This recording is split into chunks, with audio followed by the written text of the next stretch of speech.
Hello guys, my name is Anish Singh Thakur and welcome back to the next episode of Learn with Upstocks educational series. आज हम बात करेंगे technical analysis क्या होता है। आज हम डिटेल में बात करेंगे टेक्निकल एनालिसिस किस तरीके से यूज करते हैं। ये एनालिसिस होता है चार्ट स्टडी करने को कहते हैं technical analysis based on the historical data. मतलब बहुत सालों से स्टॉक्स मूव कर रहे हैं, अपना open high low close resistance support बहुत सारी इंफॉर्मेशन हमारे पास है, उसको एक तरीके एक पैटर्न पे यूज करके हम चार्ट का टेक्निकल एनालिसिस कर सकते हैं। आपको इस चैनल पे इस सीरीज में जो इंफॉर्मेशन मिलेगी, हो सकता है किसी बुक में आपको वो चीजें ना मिले क्योंकि ये टोटल प्रैक्टिकल अप्रोच है। हो सकता है बुक में और भी एक्स्ट्रा चीजें होंगी क्योंकि मैं खुद एक ट्रेडर हूं। मैं आपके साथ ऐसी चीजें डिस्कस करूंगा जो एक्चुअली काम आती है, प्रैक्टिकल अप्रोच। अच्छा, एक बात बताता हूं, मैं आपको जितने भी कंपोनेंट्स आज बताऊंगा, इन सारे कंपोनेंट्स पे बहुत ही डिटेल्ड वीडियो आने वाला है। इसी सीरीज में धीरे धीरे करके आपको बहुत इंफॉर्मेशन मिलने वाली इन्हीं टॉपिक्स को लेकर के, तो ध्यान से सुनना। ये बस आपको एक ओवरऑल इंडेक्स पढ़ाया जा रहा है।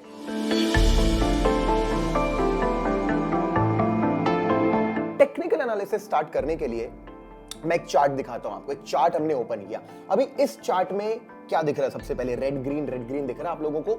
वो जो रेड ग्रीन छोटे छोटे ब्लॉक्स दिख रहे हैं, उनको कहते हैं कैंडल स्टिक्स। अब ये बहुत तरीके के होते हैं, इनमें open high low close, green वाले को बुलिश कैंडल कहते हैं, रेड वाले को बेरिश कैंडल कहते हैं। इस तरीके से ये चार्ट पे आपको दिखते हैं, इनको बोलते हैं कैंडल्स।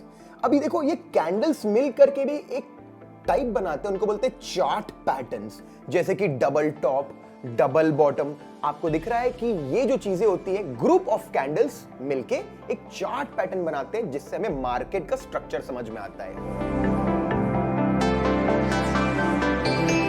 फिर एक स्टडी होती है जिसे हम कहते हैं इंडिकेटर्स। अभी इंडिकेटर्स क्या होता है ना, यही प्राइस को यूज करके, वॉल्यूम्स को यूज करके हम इंडिकेटर्स बनाते हैं। बहुत सारे लोग थे, फेमस लोग हैं, टेक्निकल एनालिस्ट हैं, टाइटन्स बोलते हैं टेक्निकल एनालिसिस के, जिन्होंने बहुत सारे इंडिकेटर्स बनाए, जैसे Bollinger bands, super trend, relative strength index, average directional index, Ichimoku cloud and so more. इतने सारे इंडिकेटर्स हैं जो हमको मदद करते हैं मार्केट में राइट टाइम पे एंट्री एंड एग्जिट करने के लिए। नेक्स्ट कंपोनेंट होता है, उसको बोलते हैं ट्रेंड लाइन। अभी ट्रेंड लाइन क्या वर्ड से बना है? ट्रेंड और लाइन। एक ट्रेंड होता है गाइस, आपको डिटेल में बताया जाएगा। अप ट्रेंड होता है जब मार्केट ऊपर जाता है, डाउन ट्रेंड होता है जब मार्केट नीचे जाता है, साइडवेज ट्रेंड साइड। जब भी ट्रेंडिंग मार्केट होता है अप या डाउन, आप एक ट्रेंड लाइन ड्रॉ करते हो जिसके ऊपर प्राइस उस पे बाउंस बैक करके, जंप करके ऊपर जाता है। वो होता है अप ट्रेंड में ट्रेंड लाइन का यूज करना। डाउन ट्रेंड में भी हम एक ऐसी एंगल पे लाइन ड्रॉ करते हैं जिसपे मार्केट बार बार टकरा के, रिजेक्शन लेके, रेजिस्टेंस लेके नीचे गिरता है। एक कंपोनेंट होता है जिसको बोलते हैं ट्रेंड लाइन। एक कंपोनेंट होता है जिसको बोलते हैं हॉरिजॉन्टल लाइन। ये क्या होता है? जब भी आपको एक पॉइंट दिखा, एक और पॉइंट दिखा, एक और पॉइंट, तीन सिमिलर पॉइंट दिख गए, आप एक स्ट्रेट लाइन ड्रॉ करते हो सीधी 180 डिग्रीज पे और उससे कनेक्ट करते हो टॉप्स को। ये भी आपको क्या मदद करता है? एक रेंज बनाने में। तो एक टूल होता है हॉरिजॉन्टल लाइन।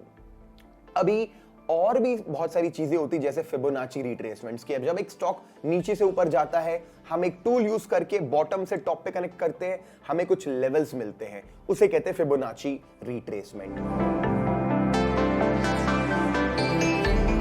अभी इतनी सारी चीजें होती है, बट फिर भी एक बहुत इंपॉर्टेंट चीज होती है जिसको बोलते हैं डेटा रीडिंग। आप जब एक्सचेंज की वेबसाइट पे जाओगे, आपको बहुत तरीके की रिपोर्ट्स मिलेंगी, आपको बहुत सारा डेटा मिलेगा। जैसे आज किसी भी स्टॉक में कितनी बाइंग हुई, कितनी सेलिंग हुई, कितना टर्नओवर गया रुपीस में, कितना वॉल्यूम था, कितना ओपन इंटरेस्ट था। ओपन इंटरेस्ट एक वर्ड होता है जो इंटरेस्ट शो करता है किसी भी स्टॉक का, कि अगर किसी स्टॉक का इंटरेस्ट हाई या ओपन इंटरेस्ट बढ़ रहा है, मतलब लोगों का इंटरेस्ट बढ़ रहा है। अगर उसका ओपन इंटरेस्ट गिर रहा है तो वहां पे लोगों का इंटरेस्ट गिर रहा है, इसको बोलते हैं ओपन इंटरेस्ट। तो एक चीज होती है जिसको बोलते हैं ऑप्शन चेन। ऑप्शन चेन होता है जिसमें आपको ओपन इंटरेस्ट शो होता है। अभी एक भाव कॉपी नाम की फाइल निकलती, उसके अंदर सारे के सारे स्टॉक्स का, फ्यूचर्स का वॉल्यूम आपको शो होता है कि किसमें वॉल्यूम बढ़ा, किसमें वॉल्यूम घटा। तो हमने देखा इतने सारे कंपोनेंट्स को जब हम एक साथ स्टडी करते हैं तो टेक्निकल एनालिसिस होता है। तो आपको क्या समझ में आता है?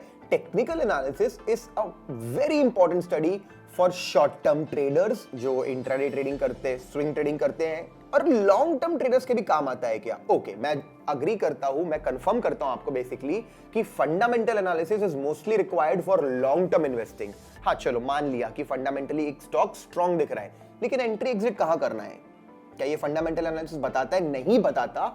करेक्ट एंट्री और एग्जिट के लिए आप बड़े टाइम फ्रेम पे चार्ट्स ओपन करते हैं टेक्निकल एनालिसिस में, और वहां अपनी एंट्री और एग्जिट को डिसाइड करते हैं। So even for investors technical analysis is very important. Maybe not too deep, but a fundamental analysis should also know the basics of technicals, and a technical analyst should also know some basics of fundamental analysis. This is very important for traders and investors both. Alright, तो अगर आपको ये series आने वाली है, इस चीज का एक्साइटमेंट है, अगर आप बहुत खुश हो कि हाँ यार मजा आएगा, ये सीरीज आएगी, कुछ सीखने मिलेगा, तो I want to see the maximum likes in this video. मैंने आपको हिंट दे ही दी है कि कितने सारे इंपॉर्टेंट टॉपिक्स पे वीडियोस आने वाले, so definitely subscribe the Upstox channel and click the bell notification icon so that you get instant updates.